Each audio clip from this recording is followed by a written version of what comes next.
Look at this mess. If your entrance is like mine, it becomes a dumping ground for bags, hats, coats, and all kinds of things. But never fear, I've got the perfect storage solution to end the front door pile-up. Girls, come and pick up your mess. This is ridiculous. I'm starting with the backing board, and for that, I'm using some rubber wood timber that you can pick up from the hardware store. It comes 2.2 long by 600 wide. I've had Bunnings cut it down to size for me, so now, out of the offcut, I'll cut a couple of shelves.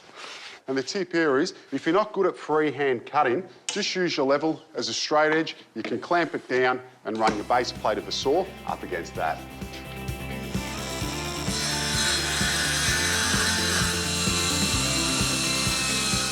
I'm making the shelves 125mm wide, but they're going to be two different lengths. One will be 625 and the other 500.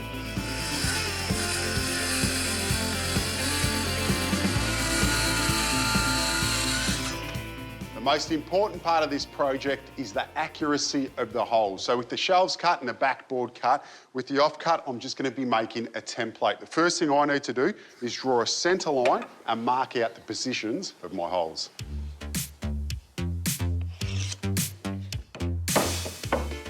With the holes marked out, now I'm going to use a 22mm spade bit to drill the holes. Now, the most important part here is to make sure that these holes are nice and square. Now, the good thing about the spade bit is it will tell you whether you're holding the drill straight or not, because if your hole's deeper on one side, it means the drill's not straight.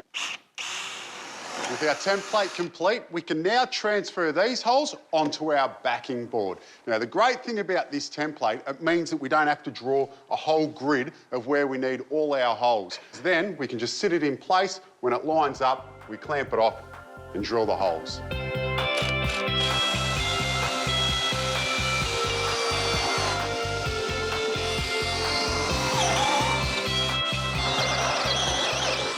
And look at that.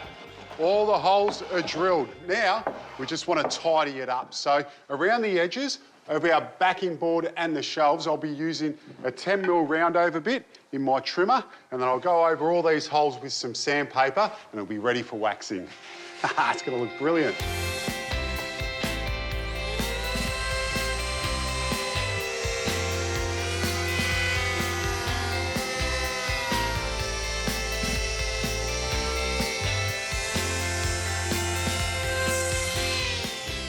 With our edges routed and the board sanded, now we're ready to fill in the holes. And for that, I'm using this 22mm Tassie oak dowel. Now, the tip here is, before we cut it to size, which is 125mm, you want to sand it, because it's a lot easier to do when it's in one piece.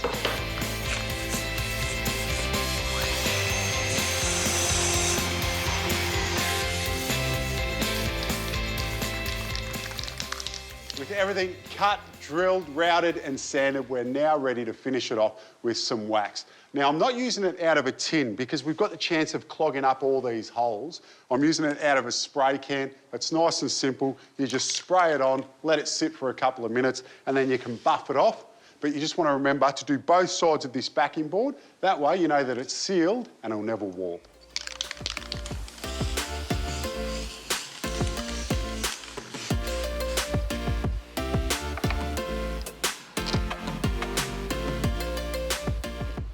We've got our storage sorted out. Now we need to work out how we're going to hang it on the wall. Now, instead of using screws, I'm going to be making a multi-purpose backing board out of this 12mm piece of ply to hang it on the wall. The first thing I need to do is cut a 45-degree angle along the whole length. That's our multi-purpose board all cut up. So the way this works, this thin bit will get mounted to the wall, and you want to have the long point facing out. Then these other bits get mounted to the backing board, and you can see that they wedge into each other, and that's what will hold it to the wall.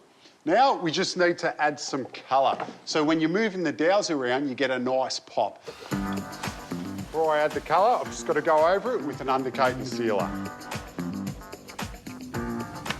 With the undercoat dry, we're now ready for some honeydew.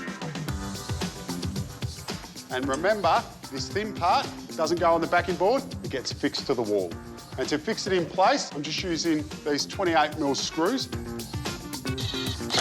With the multi-purpose backing board in place, you can see how good it looks with this colour just popping through all the holes. And finally, I'm going to position the shelves, and the most important part is that you actually put screws through the shelves into the dowels. That way, it will never fall off.